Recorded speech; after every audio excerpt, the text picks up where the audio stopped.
تو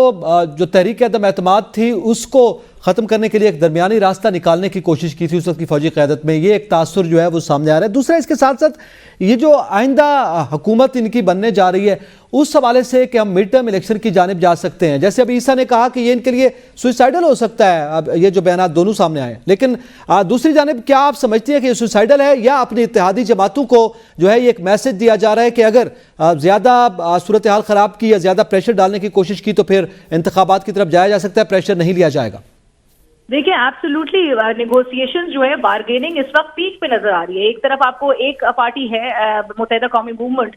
جو کہ نیگوشیٹ کر رہی ہے، وزارتیں مانگ رہی ہے، گورنرشپ مانگ رہی ہے سندھ میں، اس کو اپنے حوالے سے جو ہے وہ فل نیگوسیشن کے موڈ میں نظر آ رہی ہے۔ پیپلز پارٹی ہے جو کہ چارج لینا ہی نہیں چاہتی ہے، پیپلز پارٹی حکومت میں ہو کے حکومت میں نہیں بھی ہوگی، کیبنٹ کا حصہ نہیں چاہتی ہے، کیبنٹ میں کوئی سلاٹ نہیں ٹیک اپ کرنے مانگ رہی ہے، سارے آئینی پوزیشنز اپنے لیے جو ہے اس نے سیکیور کر لیے ہیں۔ تو ایسی پوزیشن میں، ایسی صورتحال میں ایک نون لیگ جو ہے اس وقت بطور ایک ڈیٹ لوزر کے طور پہ نظر آ رہی ہے، جہاں پر ان کے ہاتھ میں کچھ بھی نہیں آئے گا۔ پی ڈی ایم 1 کا ہم نے صورتحال پوری دیکھی تھی، 16 ماہ کی حکومت جو ہے وہ ایک ڈیبیکل سے کم نہیں تھی، وہ ایک ثانیہ تھا۔ 16 ماہ کی حکومت میں جو بھی انہوں نے ڈیسیشنز لیے ہیں وہ اس کا خمیازہ انہوں نے الیکشنز کے فارم میں برداشت کیا ہے، اس کا نتیجہ آج کو ہم یہ دیکھ رہے ہیں کہ میاں صاحب جو کہ چوتھی بار وزیر اعظم بننا چاہتے تھے وہ انہوں نے وزارت عظمیٰ کا منصب سنبھالنے سے انکار کر دیا، انہوں نے اپنے بھائی کو اس میں ڈبونا جو ہے وہ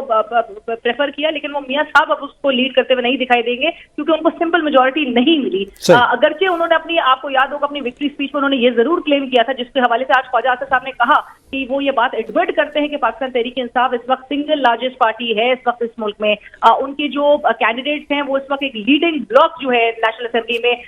وہ کریٹ کر چکے ہیں۔ سو لہٰذا یہ بات ایڈمٹ کرتی ہے، نون لیگ بھی جانتی ہے کہ مینڈیٹ اس وقت کسی اور کے پاس ہے، مینڈیٹ اس وقت کسی اور کا ہے، پورا انٹرنیشنل عالمی میڈیا جو ہے اس بات کو پٹ رہا ہے کہ لیجیٹیمیسی پہ اس حکومت کی جو ہے وہ سوال ہوگا۔ یہ سٹولن الیکشنز اس کو قرار دیا جا رہا ہے، اس کی لیجیٹیمیسی انڈر کوشچن ہے، اس حکومت کے حوالے سے دیگر سوالات ریز ہو رہے ہیں، اس کی کریڈیبلٹی ایٹ اسٹیک ہے، اور یہ حکومت کتنی سسٹینیبل رہے گی اس کے اوپر بھی سوال ہے کہ یہ زیادہ سسٹین یا زیادہ لاسٹنگ نہیں ہوگی۔ اور یہ پریشر تو آلریڈی ان کو ادراک ہے، ان کو پتہ ہے کہ انہوں نے آئی ایم ایف کے پاس جانا ہے، آئی ایم ایف کے حوالے سے بھی ان کے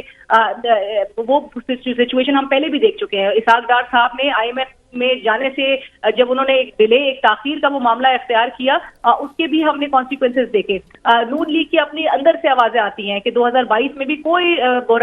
دیوالیہ ہونے کا خدشہ نہیں موجود تھا، میاں صاحب اس وقت بھی ڈیسائیڈ کر چکے تھے کہ الیکشنز میں، فوری الیکشنز میں جایا جائے، لیکن دیگر پارٹنرز کی جو ہے وہ خیال تھا، آج بھی خواجہ آصف صاحب یہی بات دہرا رہے ہیں کہ دیگر پارٹنرز کا خیال تھا کہ ہمیں ابھی الیکشنز میں نہیں جانا چاہیے۔ دیٹ مینس کہ اگر میاں صاحب الیکشنز میں جانے کے لیے تیار تھے، ڈیفالٹ کا اس وقت بھی خطرہ نہیں تھا، ڈیفالٹ کا خطرہ ستمبر 2022 میں بھی نہیں تھا جب آئی ایم ایف کی آپ کو پاس پہلی ٹرانچ آئی، اس کے بعد جب مفتاح صاحب کو آپ نے ہٹا کے اسحاق ڈار صاحب کو آپ سامنے لے کر آئے، اسحاق ڈار صاحب نے اوور کانفیڈنس کا مظاہرہ کیا، کہا ہم نے پہلے بھی ڈیل کیا آئی ایم ایف سے، ہم پھر بھی دوبارہ ڈیل کر لیں گے۔ آئی ایم ایف سے ڈیلے آپ کو کاسٹلی پڑا، آپ جون 2023 میں آپ نے معاملات اس حد تک بگاڑ دیے تھے کہ آپ کی بالکل ایک غیر یقینی کی صورتحال تھی، آپ کا ملک ڈیفالٹ کے نہج پر آ چکا تھا۔ تو لہٰذا ان کو پتہ ہے کہ وہ پریشرز جو ہے ان کے اوپر رہیں گے، اور یہ کیئر ٹیکر سیٹ اپ میں جو وقتی اسٹیبلٹی آئی ہے،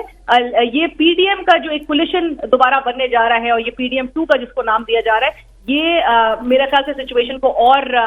ایک بگاڑ کی طرف لے کر آئے گا۔ جی، اور مزید خدشات بھی موجود ہیں جس کا اظہار کر رہے ہیں خواجہ آصف۔ بہت شکریہ علینا شگری ہمارے ساتھ موجود تھیں، بہت شکریہ عیسیٰ نقوی۔ آپ کو بتاتے چلیں خواجہ آصف نے ABN نیوز کے پروگرام سوال سے آگے میں گفتگو کرتے ہوئے کہا ہے کہ 2019 میں ایک صاحب کے گھر میٹنگ ہوئی، جنرل فیض موجود تھے، مجھے قیادت نے کہا تھا کہ اس میٹنگ میں کوئی باگن یا کمنٹ نہیں کرنا، انہوں نے کہا کہ جون میں پنجاب لے لیں اور دسمبر میں مرکز بھی لے لیں، لیکن میں نے قیادت کی ہدایت کے مطابق کوئی حامی نہیں بھری، میں نے کہا یہ آپ اور بانی پی ٹی آئی کا معاملہ ہے، ہمارا اس سے کوئی تعلق نہیں، اگر آپ کا رشتہ خطرے میں ہے تو کچھ نہیں کر سکتے۔